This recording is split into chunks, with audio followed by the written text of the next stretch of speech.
पण 8वी ते 12वीच्या 1000 विद्यार्थ्यांची खूप मोठी चांगली रॅली तहसील पंचायत समिती पोलीस विभाग यांनी आम्हाला खूप चांगलं सहकार्य केलं आणि या शहरामध्ये जिल्ह्यामध्ये सर्वात चांगली मतदान जागृती अभियानाची रॅली आपण या ठिकाणी केली। सामाजिक चळवळीच्या माध्यमातून अधिकारी ज्यावेळेस काम करायला लागतो त्याचे परिणाम निश्चित चांगले असतात आणि ते बरेचसे परिणाम दिसून येतात। विद्यार्थ्यांमध्ये ते सगळे परिणाम दिसतील आणि अशा कायदेशीर जनजागृती शिबिराच्या माध्यमातून एक चांगल्या प्रकारची लोक चळवळ विद्यार्थ्यांच्या शिक्षणासाठी बालमजुरीच्या विरोधामध्ये आणि त्यांच्या तस्करीच्या विरोधामध्ये घडेल अशा प्रकारची मी अपेक्षा करतो आणि या ठिकाणी थांबतो। धन्यवाद। खरंच आपण अत्यंत उत्कृष्ट असं मोलाचं मार्गदर्शन केलेलं आहे। यानंतर मी न्यायालयाचे तिसरे सरन्यायाधीश इथे डॉक्टर मॅडम यांना अशी विनंती करतो की त्यांनी पीसीपी ऍक्ट आणि गुड मॉर्निंग सगळ्यांना। आजच्या कार्यक्रमात प्रमुख उपस्थिती लाभलेले गट शिक्षणाधिकारी श्री बेडसकर साहेब, सहाय्यक गट विकास अधिकारी श्री एस राठोड, केज वकील संघाचे ज्येष्ठ व तज्ञ विधिज्ञ ॲडव्होकेट सपाटे वकील, मिसळे वकील आणि एस.एन. मुंडे वकील, तसेच कार्यक्रमात उपस्थित असलेले PSI श्री लांगे। आजचा माझा विषय आहे PCPNDT आणि prohibition of child marriage. PCPNDT म्हणजे गर्भलिंग निदान करायचं, डॉक्टरकडे जाऊन चाचण्या केल्या जातात आणि जर मुलीचा गर्भ असेल तर तो गर्भ काढून टाकला जातो। आणि प्रोहिबिशन ऑफ चाइल्ड मॅरेज म्हणजे बालविवाह कायदा प्रतिबंध करण्यासाठी तयार केलेला आहे। आता आपल्या समाजामध्ये मुलगी लक्ष्मीचं स्थान दिलं जातं, परंतु अशी मानसिकता खूप कमी आहे। ज्यावेळेस मुलीचा जन्म होतो त्यावेळेस ती ओझं म्हणून समजलं जातं, तिला मुंडा द्यावा लागेल, ते आपलं नाही परक्याचं धन, अशा प्रकारची मनोवृत्ती समाजामध्ये जास्त आहे। आणि त्यामुळे तिचा जन्म होण्याच्या आधीच गर्भात असतानाच तिचा घात केला जातो आणि त्यामुळे हे एका घरात असं कन्सिडर करता अख्ख्या देशाची परिस्थिती इतकी बदललेली की मुलांची जर संख्यांची तुलना केली तर स्त्रियांचं प्रमाण हे कमी व्हायला लागलं। ही तुलना इतकी वाढली की त्याच्यामुळे पुन्हा स्त्रियांचं प्रमाण कमी झाल्यामुळे स्त्रियांचे अत्याचार वाढले, त्यांचं लैंगिक शोषण वाढलं आणि अशा पद्धतीने स्त्रियांवर घातक हल्ले व्हायला लागले आणि त्याच्यामुळे एकंदरीत देशाची सगळी परिस्थिती बिघडली, ज्याच्यामुळे सरकारला हा कायदा करावा लागला, ज्याच्यामध्ये गर्भलिंग निदान चाचणी करणं हे डॉक्टरांना बंधनकारक नाही आणि जर कोणी असं करत असेल तर त्यांच्यावर सगळ्यात आधी डॉक्टरांवर आरोप किंवा गुन्हे दाखल केले जातात। त्याच्यानंतर जे कोणी असं करून घेत असेल त्यांना आरोपी बनवलं जातं आणि याच्यासाठी कायदा इतका प्रगत झालेला आहे आता की असे गुन्हे न्यायालय सुद्धा अतिशय सिरियसली घेतात। या गुन्ह्यांमध्ये जामीन लवकरात लवकर केला जात नाही आणि कठोर कारवाईची शिक्षेचं तरतूद केलेली आहे। तरीही काही प्रमाणामध्ये हा गुन्ह्याचं जे काय प्रमाण आहे ते आटोक्यात आणण्यास मदत झाली, पण अजूनही खेडोपाडी कानाकोपऱ्यामध्ये हे गुन्हे छुप्या पद्धतीने केले जातात। तरी आता सायन्स इतकं पुढे गेलेलं आहे की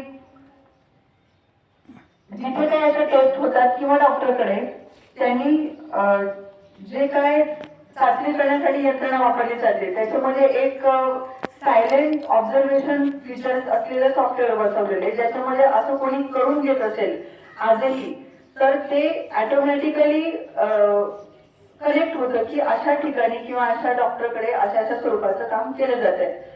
तर हा अतिशय हिंसक स्वरूपाचा स्त्रियांचं अस्तित्व संपवण्याचा गुन्हा आहे जो आपण करणं टाळलं पाहिजे।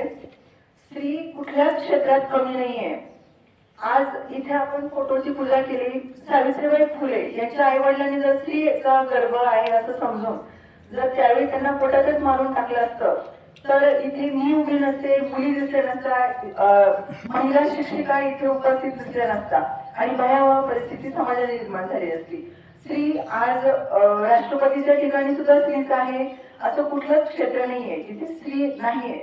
त्यामुळे अशी मनस्थिती समाजामध्ये असेल तर ती थांबवणं ही आपली जबाबदारी आहे.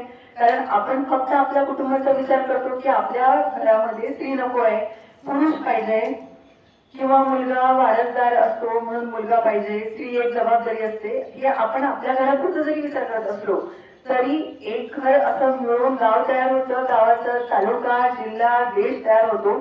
आणि ही परिस्थिती ही मनस्थिती पूर्ण देशाला आघात करणारी असते. असं स्वरूप तयार झालेलं होतं. सरकारने पुन्हा असे कायदे केले आणि दुसऱ्या बाजूला स्त्रियांचे अधिकार वाढवले की जेणेकरून लोकांची मनस्थिती बिघडायला ज्या काही गोष्टी आहेत त्या थांबवता येईल. जसं जेणेकरून लहान मुलींना शिक्षण फ्री केलं. त्याच्यानंतर जर मुलीला जन्म दिला तर हॉस्पिटलमध्ये सुद्धा तिला काही गिफ्ट स्वरूपात थोड्या वस्तू दिल्या जातात. त्याच्यानंतर तिचं शिक्षणामध्ये पालनपोषण अंगणवाडी थ्रू तिला काही अन्न भत्ता दिला जातो. पुन्हा तिचं मोठ्या लेवलला जाऊन जर विचार केला तर नोकरीमध्ये तिला आरक्षण दिलंय. आता निवडणुकांमध्ये सुद्धा तिला सहभाग घेता यायला लागलेला आहे. आता रिसेंटली सगळ्यांना माहितीच आहे की सुप्रीम कोर्टने जसं मुलगा वडिलांच्या वडिलोपार्जित किंवा सेल्फ एक्वायर्ड प्रॉपर्टीमध्ये हिस्सेदार होता तर आता मुलगी बाय बर्थ म्हणजे जन्म झाला त्या दिवशी तिला मुलाचे सगळे हक्क प्रदान होतात. सगळे हक्क आणि जबाबदाऱ्या ज्या एका मुलावर असतात. हे करण्याने जनता काही प्रमाणात दुखावलेली आहे, परंतु हे करण्यामागचं उद्देश किंवा कारण सुद्धा जनताच आहे. कारण ही मनस्थिती होती की मुलगी दुसऱ्याचं धन आहे किंवा ती एक ओझ आहे. हे थांबवण्यासाठी स्त्रियांना असे अधिकार दिले गेले की जेणेकरून हे अत्याचार समाजामध्ये स्त्रियांवर कमी होतील आणि स्त्रियांचं प्रमाण राखलं जाईल. जेणेकरून घराची, आपल्या तालुक्याची, जिल्ह्याची आणि देशाची सगळी मानसिकता संतुलित केली जाईल आणि सगळी यंत्रणा सुरक्षित राहील. यासोबत चाइल्ड मॅरेज ऍक्ट म्हणजे लहान मुलींचं हा जो मनोविकार आहे समाजाचा त्याचाच एक परिणाम. आणि पूर्वी आपल्या देशावर जे अतिक्रमण होत होते परकीय राज्यांकडून त्यावेळी स्त्रियांवर अत्याचार वाढले, स्त्रियांना घेऊन गेलं जायचं किंवा त्यांना दासी बनवलं जायचं. त्या अत्याचारामुळे आपल्या समाजामध्ये लहान मुलींचं लवकरात जे कमी वयात अज्ञान असताना लग्न करायचे अशी एक प्रथा त्यावेळी रुजू झाली. ती त्यावेळी मुलींच्या संरक्षणासाठी होती, परंतु त्याचा इतका परिणाम गंभीर झाला की मुलींचं शिक्षण थांबलं, मुलींचा मानसिक, शारीरिक, बौद्धिक विकास थांबला, तिचं स्वास्थ्य धोक्यात आलं आणि तिच्या संरक्षणाचा मोठा प्रश्न उद्भवला.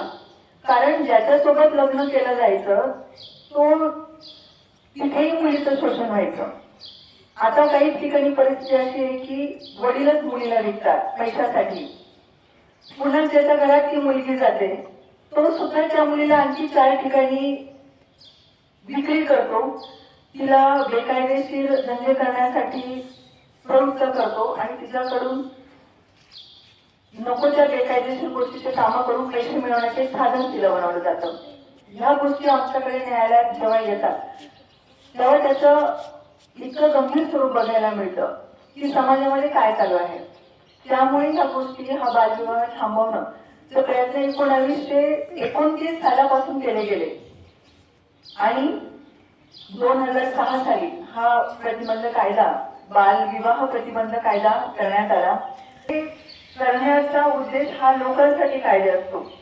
प्रत्येक देशाचे कायदे वेगवेगळे आहेत, कायद्याचं स्वरूप वेगळं आहे. आपल्याकडे जे काय समाजामध्ये गंभीर परिस्थिती आहे, जे स्वरूप आहे, लोकांची मानसिकता आहे, त्याच्यानुसार कायदे बनवले जातात. ज्यावेळी जशी गरज पडेल तशी कायद्यामध्ये सुधारणा केली जाते. तर अशा स्वरूपाचं हे कायदे आहे.